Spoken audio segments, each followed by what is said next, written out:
Ya, Assalamualaikum warahmatullahi wabarakatuh. Teman-teman, saya mencoba jelasin ya nanti apa yang akan dipresentasiin. Pertama, nanti pengenalan kelompok, terus pembacaan definisi yang ada di sini, terus penjelasan arsitektur. Takutnya nanti dosennya nanya arsitektur adalah gimana. Cara bacanya yang pertama, arsitektur ini kan satu layer, jadi inputannya adalah cuma di X. X-nya bisa banyak tergantung tergantung pola inputannya. Cuma yang umumnya sih ada dua, X ke 1, X ke 2 sampai X ke sekian. Setiap X memiliki bobot. Jadi X1 memiliki bobot W1, X2 memiliki bobot X2, X3 memiliki bobot X3 dan seterusnya. Nanti akan dijumlahkan ditambah dengan bias. Jadi X1 kali W1, X2 kali W2, X3 kali W3 dijumlahkan dengan bias, nanti keluar hasilnya dan akan dibandingkan dengan activation fungsi atau batas toleransi maksimalnya. Apabila hasilnya masih melebihi batas toleransi maksimal, nanti akan dihitung dengan pembobotan ulang, penghitungan bobot ulang. Apabila keluar lagi hasilnya dan tidak melebihi dari batas toleransi, maka akan dapat output. Tapi kalau masih melebihi batas toleransi maksimal, terus saja berputar-putar di sini gitu dengan merubah outputnya, merubah beban beratnya gitu. Tujuannya nanti bisa dibacakan, cuma mulai dari pertama definisi sampai tujuan. Di sini akan menyebutkan perseptron. Nah, ini mohon nanti dicari ya, takutnya dosennya nanyain perseptron itu apa sih gitu. Soalnya di awal dan di tujuan disebutin juga memperbaiki metode perseptron. Takutnya nanti ditanyain metode perseptron itu apa sih, kenapa harus diperbaiki gitu. Ini contoh algoritma Delaunay-nya dengan input dan target bipolar menggunakan batas toleransi 0,05 dengan alfanya 0,1. Inputnya ada dua, ini X1, ini X2. Berarti cuma ada dua input dengan sama-sama X dengan target seperti ini, 1, minus 1, minus 1, minus 1. Untuk penyelesaian soalnya seperti ini. Ini rumus dasarnya ya, alfanya adalah 0,1, maka perubahan bobot dengan WI yang baru adalah 0,1 dikali dalam kurung target dikurangi fungsi dari net dikalikan dengan inputannya, atau didapat alfa adalah target dikurangi Y-in atau net dikali dengan inputannya. Cara ngitungnya nanti gini. Pertama, kita harus inisiasi bobot dulu. Inisiasi bobotnya dengan memberikan nilai bobotnya 0 semua, dengan bias juga 0. Lalu didapat inputnya X11, X21 dengan target. Nah, saya bingung ini apaan. Hati-hati aja, takutnya sih ditanya.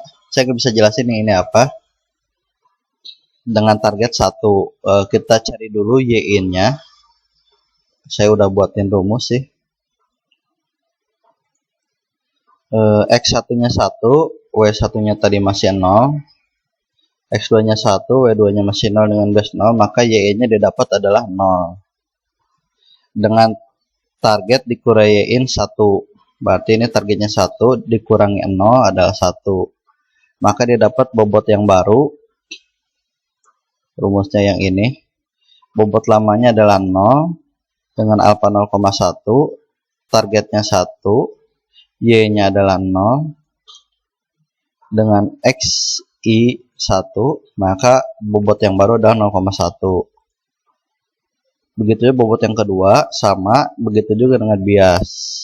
Kalau bias gak ada X-nya ya, berarti bias lama 0,0 ditambah dengan alfanya adalah 0,1 dikali dalam kurung target dikurangi Y, hasilnya adalah 0,1 juga. Nanti dihitung terus sampai yang terakhir didapat perubahan bobotnya adalah 0,07.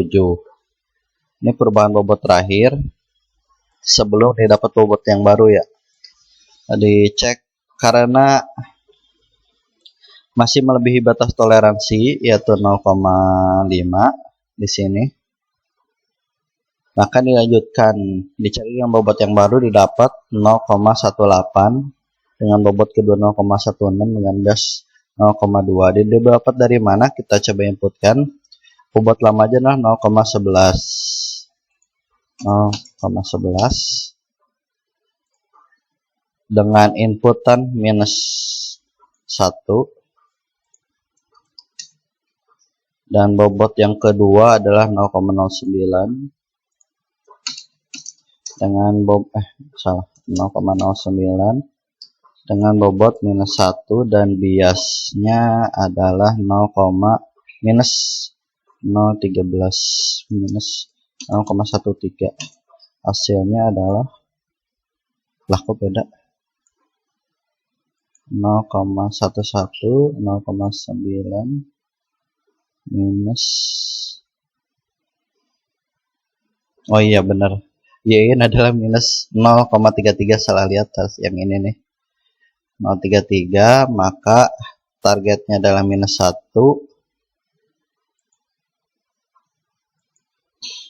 targetnya adalah minus 1 dengan Y-in adalah minus 0,33 juga sama, target minus 1 minus 0,33 dengan bobot lama minus 0,13 minus 0,13, maka bobot baru adalah 0,20 atau 0,2. Itu yang biasnya ya 0,2. Untuk bobotnya, bobot lama adalah 0,11 dengan X adalah minus 1, maka didapat bobot baru adalah 0,18 ya. Dengan bobot yang ini yang bobot yang ke satu ya, bobot yang kedua bobot lamanya 0,09, maka didapat adalah 0,16. Itu ini juga sama, dilanjutin aja cara ngitungnya kurang lebih seperti tadi Mak. Dan didapat perubahan bobot terakhir adalah 0,02. Karena lebih kecil dari batas toleransi, maka iterasi dihentikan. Dengan bobot yang barunya, ini dihitung lagi nanti pakai rumus yang sama. Didapat W1 adalah 0,29, W2 0,26 dengan bias minus 0,032. Hasil penyelesaiannya seperti ini. Ini kan didapat nih, bobot pertamanya 0,29, bobot kedua 0,26 dan bias minus 0,032. Lalu dikalikan dengan input 1, input kedua 1, maka fungsinya didapat hasilnya 0,23. Begitu juga dengan yang lain. Maka didapat kesimpulan dengan Y-nya dengan targetnya 1, maka didapat netnya lebih besar daripada 0. Dengan targetnya minus 1, maka didapat netnya lebih kecil daripada 0. Keluaran jaringan tepat sama dengan target, jadi pola dapat dikenali dengan sempurna menggunakan bobot hasil perkalian. Kurang lebih seperti itu sih. Ada masukan atau enggak, atau silakan dipelajari aja, takutnya dosen nanti nanya selain ke si pembicara itu ya. Makasih, selamat subuh, selamat ya dipelajari sih. Assalamualaikum warahmatullahi wabarakatuh.